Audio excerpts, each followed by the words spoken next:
Whoa. I'm running short of words right now, but I cannot afford this because I have to speak. Thank you so much for all the love, for all the warmth. Thank you for accepting me. Thank you very much.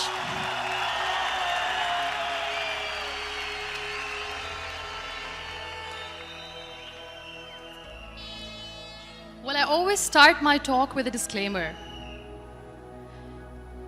And that disclaimer is that I've never claimed to be a motivational speaker. Yes, I do speak, but I feel more like a storyteller because wherever I go, I share a story with everyone. Well, it is a story of a woman whose perfectly imperfect life made her who and what she is today.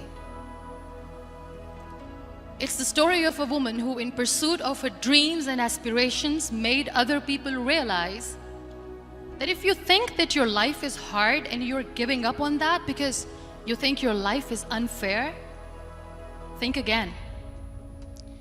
Because when you think that way, you are being unfair to your own self.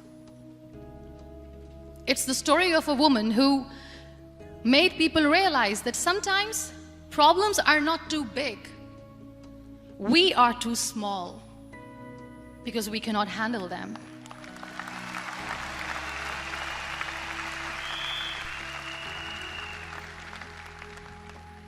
It is the story of a woman who with time realized the real happiness doesn't lie in success, money, fame. It lies within. Real happiness lies in gratitude. So I am here and I'm going to share the story of that woman. That is my story. The story of gratitude.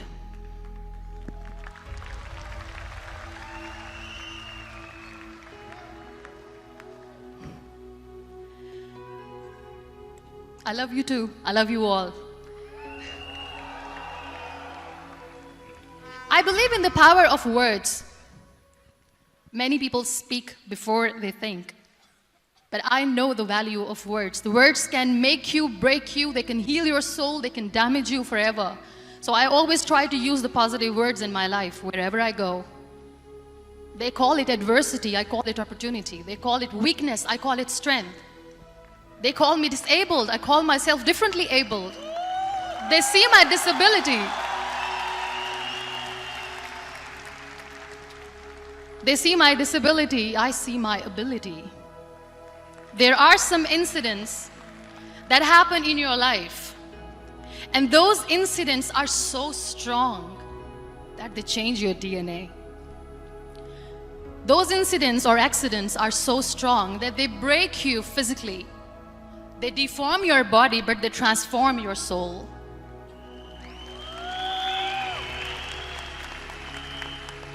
Those incidents break you, deform you, but they mold you into the best version of you.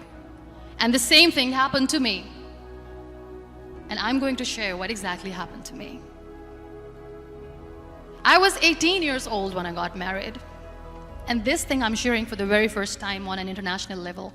I was 18 years old when I got married. I belonged to a very conservative family, a Baloch family, where good daughters never say no to their parents. My father wanted me to get married. And all I said was, if that makes you happy, I'll say yes. And of course, it was never a happy marriage. Just about after 2 years of getting married, about 9 years ago, I met a car accident. Somehow my husband fell asleep and the car fell in the ditch. He managed to jump out, saved himself. I'm happy for him.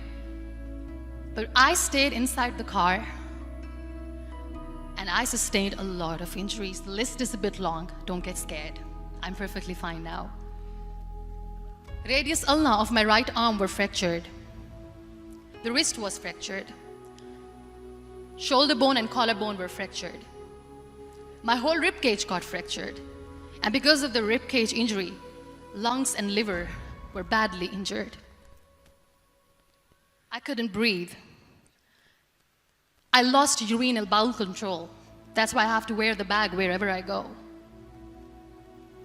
But that injury that changed me and my life completely as a person and my perception towards living my life was the spine injury. 3 vertebrae of my backbone were completely crushed, and I got paralyzed for the rest of my life.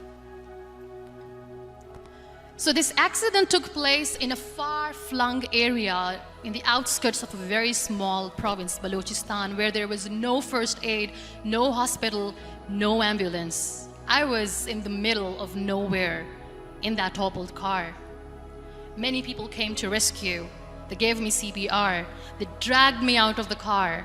And while they were dragging me out, I got the complete transection of my spinal cord.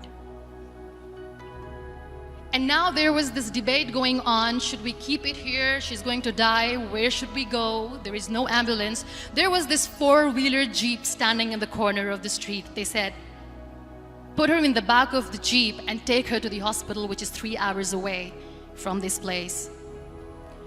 And I still remember that bumpy ride. I was all broken. They threw me at the back of the Jeep and they rushed me to the hospital. That is where I realized that my half body was fractured and half was paralyzed.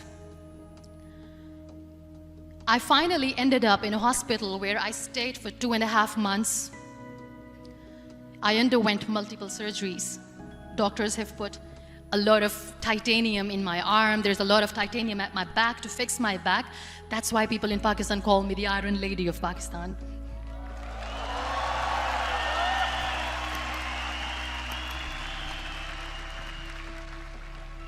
Sometimes I wonder how easy it is for me to describe all this all over again. And somebody has rightly said that when you share your story and it doesn't make you cry, that means you have healed.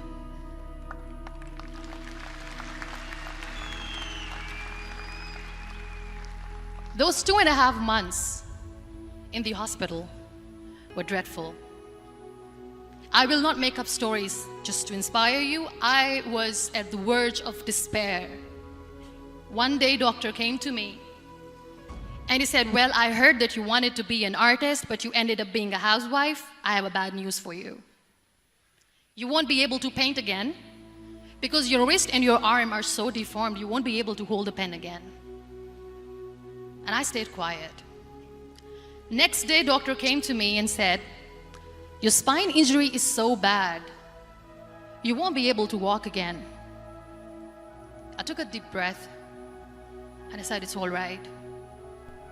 The very next day, doctor came to me and said, because of your spine injury and the fixation that you have in your back, you won't be able to give birth to a child again. That day, I was devastated. I still remember, I asked my mother, why me? And that is where I started to question my existence. Why am I even alive? What's the point of living? I cannot walk, I cannot paint, fine. I cannot be a mother.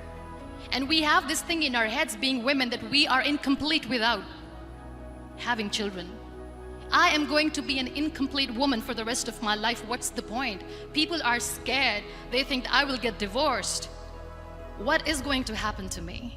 Why me? Why am I alive? We all try to chase this tunnel.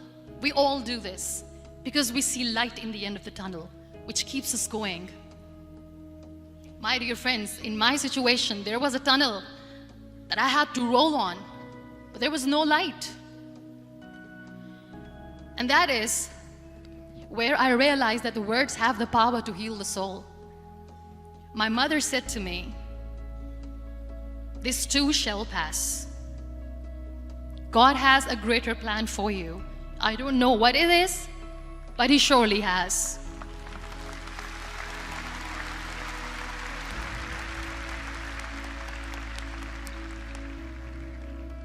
And in all that distress and grief, somehow or the other, those words were so magical that they kept me going.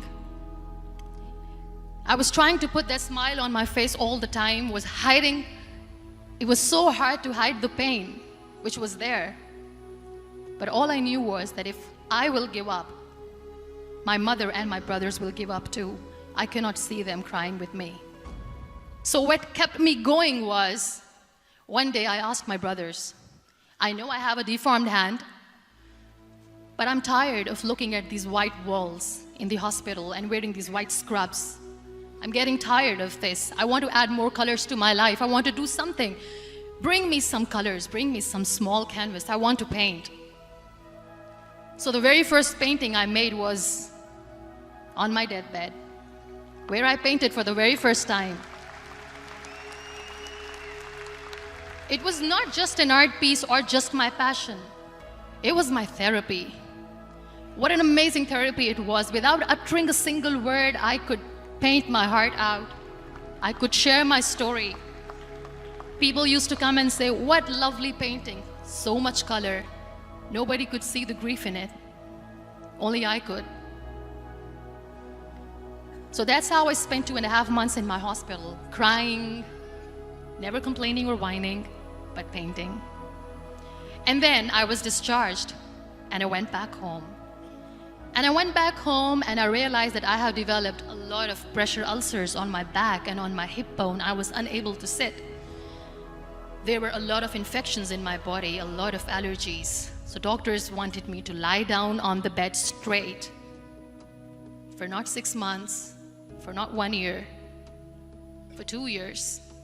I was bedridden, confined in that one room, looking outside the window, listening to the birds chirping, and thinking maybe there will be a time when we'll be going out with the family and enjoying the nature. That was the time where I realized how lucky people are, but they don't realize. That is the time where I realized that the day I'm going to sit, I'm going to share this pain with everyone to make them realize how blessed they are, and they don't even consider them lucky. There are always turning points in your life. There was a rebirth day that I celebrated.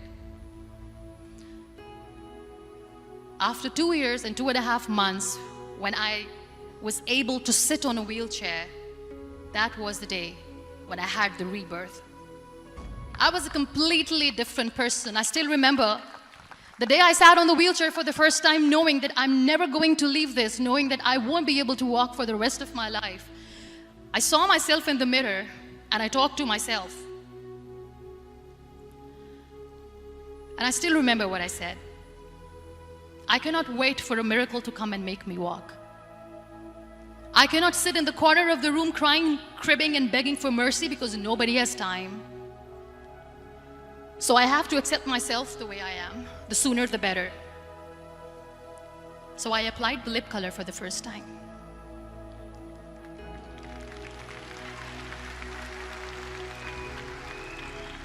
And I erased it. And I cried. And I said, what am I doing? A person on a wheelchair should not do this. What will people say? Clean it up. Put it again. This time I put it for myself. Because I wanted to feel perfect from within.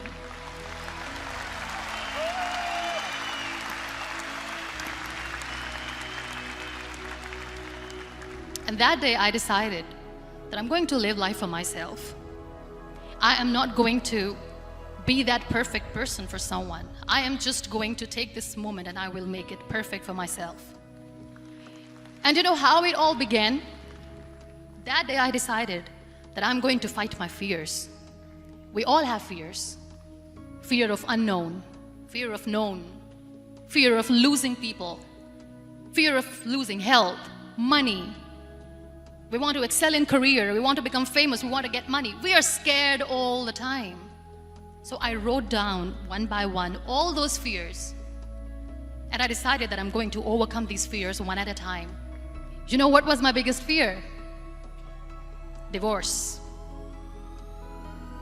I couldn't stand this word. I was trying to cling on to this person who didn't want me anymore, but I said no. I have to make it work. But the day I decided that this is nothing but my fear, I liberated myself by setting him free. And I made myself emotionally so strong that the day I got the news that he's getting married, I sent him a text that I'm so happy for you and I wish you all the best. And he knows that I pray for him today.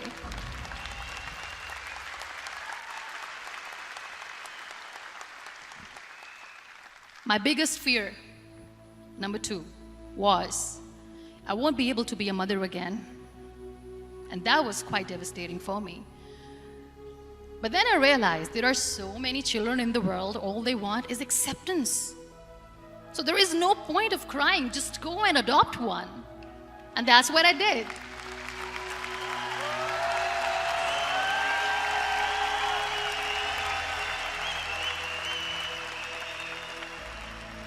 I gave my name in different organizations, different orphanages. I didn't mention that I'm on a wheelchair, dying to have a child. So I just told them that this is Muniba Mazari and she wants to adopt a boy or girl, whatsoever, but I want to adopt a kid. And I waited patiently. 2 years later, I got this call from a very small city in Pakistan. I got a call and they said, "Are you Muniba Mazari? There is a baby boy and would you like to adopt?" And when I say yes, I could literally feel the labor pain. I said, yes, yes, I am going to adopt him. I am coming to take him home.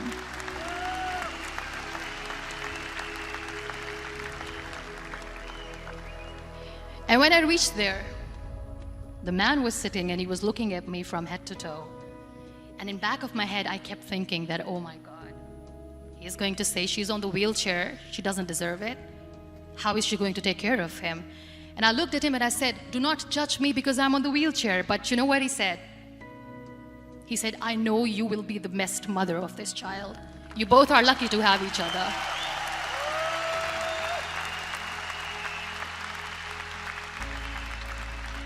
And that day, Niall was 2 days old, and today he's 6.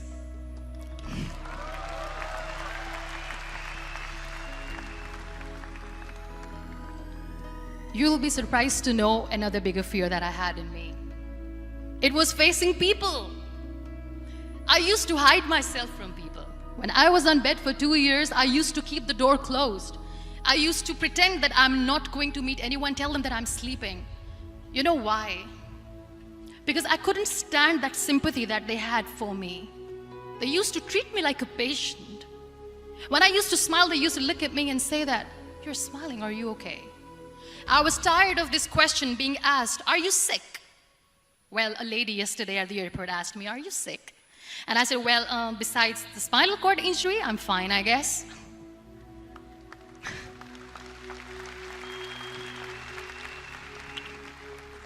But those are really cute questions. They never used to feel cute when I was on the bed. So I used to hide myself from people, knowing that, oh my God, I'm not going to see that sympathy in their eyes. It's all right.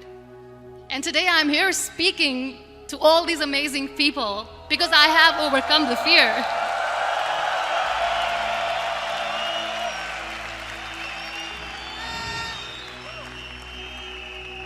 You know, when you end up being on the wheelchair, what's the most painful thing? That's another fear that people on the wheelchair or the people who are differently abled have in their hearts, but they never share. I'll share that with you. The lack of acceptance. People think that they will not be accepted by the people because we, in the world of perfect people, are imperfects. So I decided that instead of starting an NGO for disability awareness, which I know will not help anyone, I started to appear more in public. I started to paint. I always wanted to. I have done a lot of exhibitions. I'm Pakistan's first wheelchair-bound artist. I have done a lot of modeling campaigns, different campaigns for brands like Tony and Guy.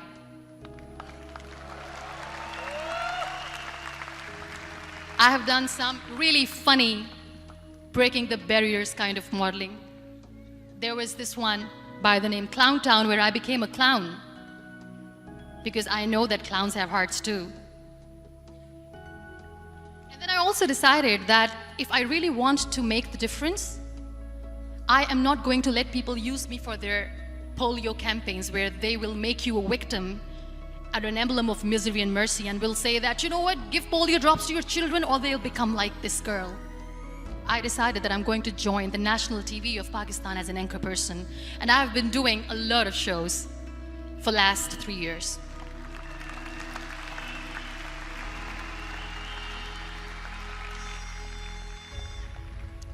So when you accept yourself the way you are, the world recognizes you. It all starts from within. Thank you. I became the National Goodwill Ambassador for UN Women Pakistan, and now I speak for the rights of women, children. We talk about inclusion, diversity, gender equality, which is a must. I was featured in BBC 100 Women for 2015. I'm one of the Forbes 30 under 30 for 2016. And it all didn't happen alone. You all are thriving in your careers. You have bigger dreams and aspirations in life. Always remember one thing. On the road to success, there is always we, not me. Do not think that you alone can achieve things. No. There is always another person who is standing behind you, maybe not coming on the forefront, but behind you, praying for you and supporting you. Never lose that person. Never.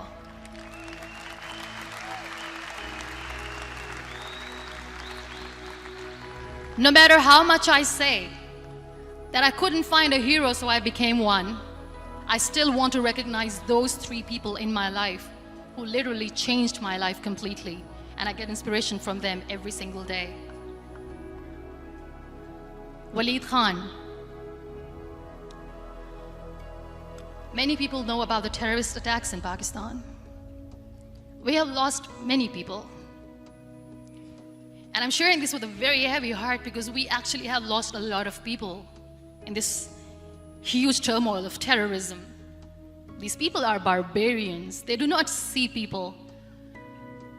They're even worse than animals. They have killed people in mosques. They have killed people in churches, temples, even in schools.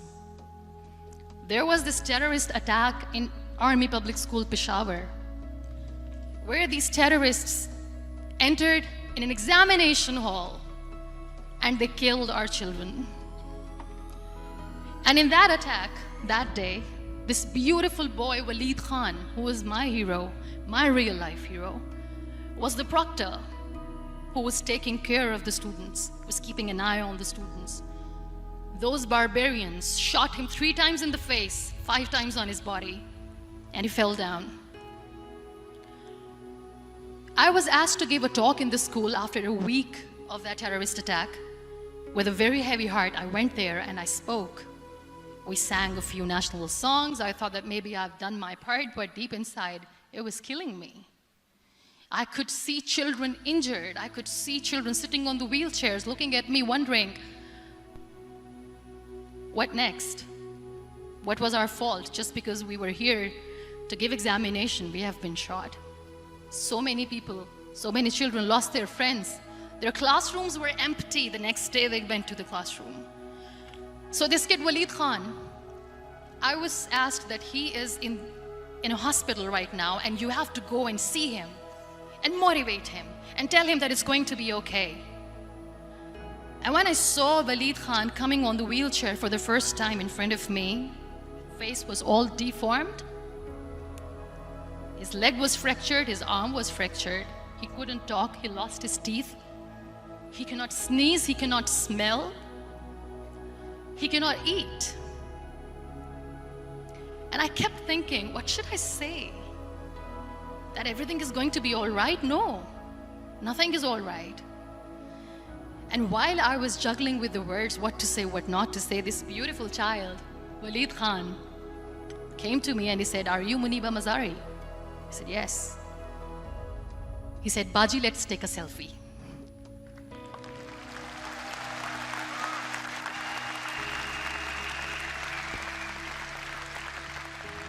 And with that beautiful toothless smile of Walid Khan, we took that beautiful selfie that I still have with me. I don't share that here because he was in a very bad shape that time. And that is where I realized that when I was thinking too much about his deformities, he's happy with himself. He doesn't even care. Because today he goes in the same school, and when somebody asks him that what happened to your face, why so many scars, you know what he says? "These scars are my medals and I wear them with pride."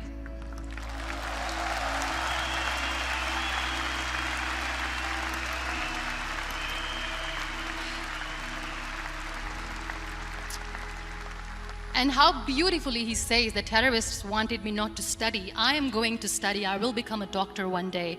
And this is my way of taking revenge from those terrorists. Another real life hero, of course, my son. His name is Nile, N-I-L-E, River Nile. I learned so much from this kid. The first and foremost thing is patience. How to be patient when you know that your mother cannot walk, when you know that your mother is different from the other women, when you know that your mother cannot go out and play with you. How to stay calm. He loves football. And when we got the very first football, he was 4 years old. He was super excited. I still remember he came in the room and he said, "Mom, let's play football." And he kept the ball in my feet. And he said, "Let's kick it." And that day I felt disabled. I said, "I cannot kick the ball." And I was down with the same face. He looked at me and he said, "Well, that's all right. Your legs are not working, but your hands do. Let's play catch the ball."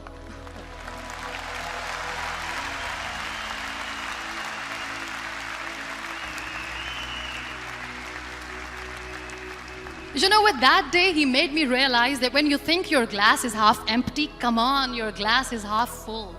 It's all in here and here. Last but not least, the woman who made me realize that heroes have no gender. The woman who believed in me even when I was completely at the verge of despair, where everybody left, she was there. And every time I looked at her, without saying anything, she used to look at me and said, "This too shall pass. God has a bigger plan. And one day you will say that, oh my God, that is why God has chosen me." She never cried in front of me. She has always said that there will be haters, there will be naysayers, there will be disbelievers, and then there will be you proving them wrong. My mother.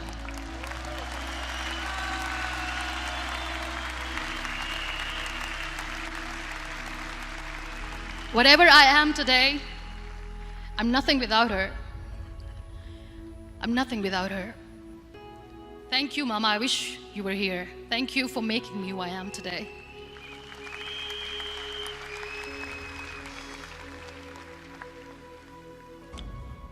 You know what? We human beings have a problem. Out of many problems, there is one more, and this is self-created one. We always expect ease from life. We have this amazing fantasy about life. This is how things should work. This is my plan. It should go as per my plan. If that doesn't happen, we give up. So my dear friends, let me tell you one thing. I never wanted to be on the wheelchair. Never thought of being on the wheelchair. I was always aspiring to do bigger things, but had no idea that for that I have to pay the price to be where I am today. It's a very heavy price. This life is a test and a trial, and tests are trials are never supposed to be easy. So when you're expecting ease from life, and life gives you lemons, then you make the lemonade, and then do not blame life for that, because you were expecting ease from a trial. Trials make you a stronger, better person. Life is a trial, and with time you realize that.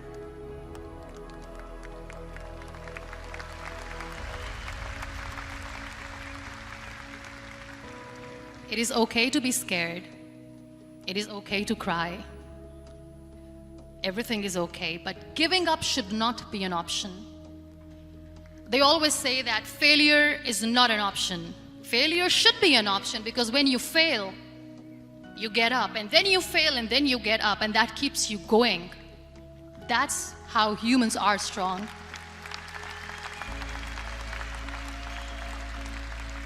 Failure is an option, should be an option, but giving up is not.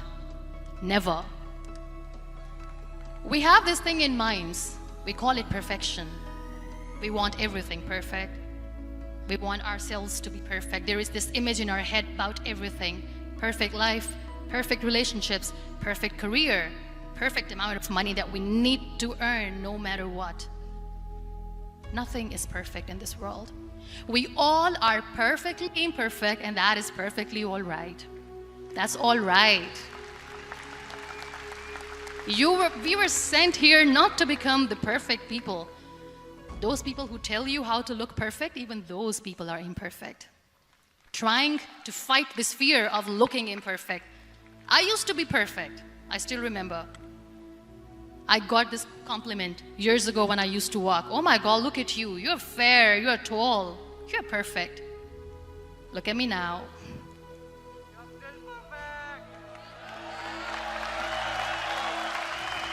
Only the perfect eyes can see that. Only the perfect eyes will see that. Only the perfect eyes will see that. So yes, in all those imperfections, you have to listen to your heart. You don't have to look good for people. You don't have to be perfect just because other people want you to be perfect. If your soul is perfect from within, that's all right. This is all what you want. This is all what you need to be. Our society has made very weird kind of norms to look perfect and great. For men, it's different. For women, it's different. We think too much about what people say. We listen to ourselves too little. You know what makes you perfect? When you make someone smile. You know what makes you perfect? When you try to do something good for the people around you. You know what makes you perfect? When you feel someone's pain. And how beautiful pain is that it connects you with people. No other medium can connect you with others but pain. That's why I always say that I'm in pain, and that's a blessing in disguise for me. Today, just because I'm in pain and I'm on the wheelchair, I work for children. Being the head of CSR for a company, we conduct medical camps in far-flung areas of Pakistan where so many kids die because they don't have medical facilities. And I personally believe just because they cannot afford to live doesn't mean we'll let them die.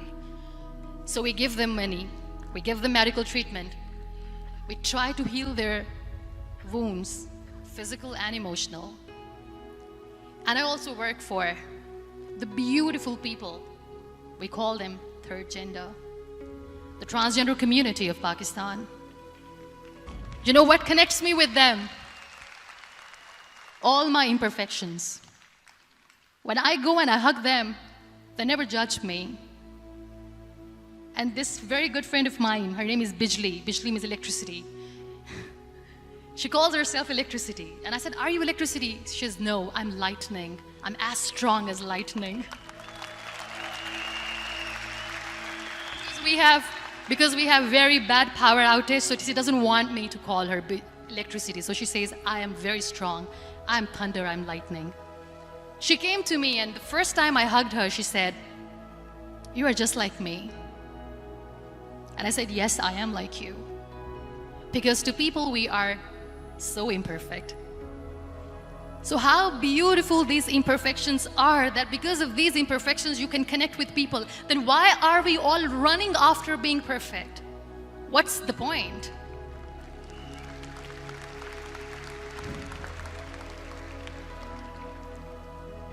Every time I go in public, I always smile.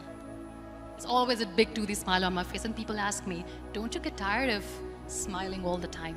What's the secret? I always say one thing, that I have stopped worrying about the things that I have lost, the people that I have lost. Things and people who were meant to be with me are with me. And sometimes, somebody's absence makes you a better person. Cherish their absence. It's always a blessing in disguise. I always say that people are so lucky they don't even realize. You must be thinking, okay, you're lucky in what sense? Well, the breath that you just took was a blessing. Embrace it.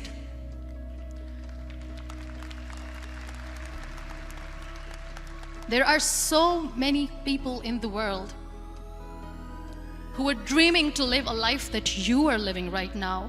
You have no idea. Embrace each and every breath that you are taking. Celebrate your life. Live it. Don't die before your death. We all die.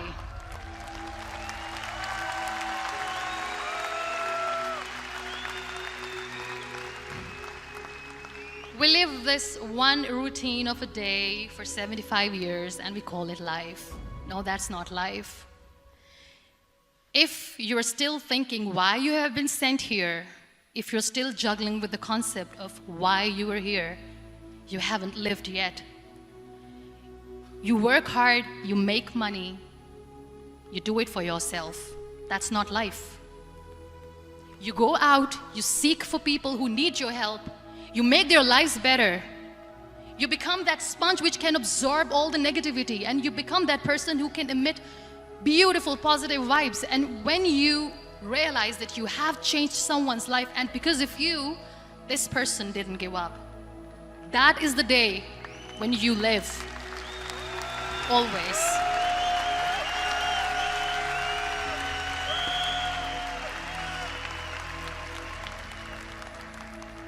We were talking about gratitude, why I smile all the time.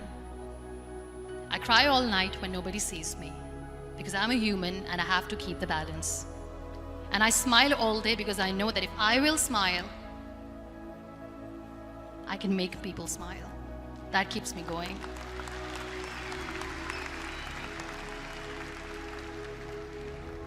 Be grateful for what you have, and you will always, always end up having more. But if you'll cry and if you'll crib for the little things that you don't have or the things that you have lost, you will never ever have enough. Sometimes we are too busy thinking about the things that we don't have that we forget to cherish the blessings that we have. I'm not saying that I'm not healthy and that makes me unlucky, but yes, it is hard. It is hard when I say that I cannot walk. It is hard to say when I wear this bag. It hurts.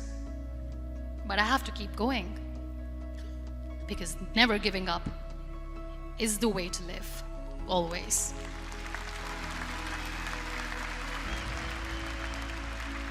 So I'll end my talk on a very short note. Live your life fully. Accept yourself the way you are. Be kind to yourself. Be kind to yourself. I'll repeat, be kind to yourself, and only then you can be kind to others. Love yourself and spread that love. Life will be hard. There will be turmoils, there will be trials, but that will only make you stronger. Never give up. The real happiness doesn't lie in money or success or fame. I have this all, I never wanted this. Real happiness lies in gratitude. So be grateful, be alive, and live every moment. Thank you so much, everyone.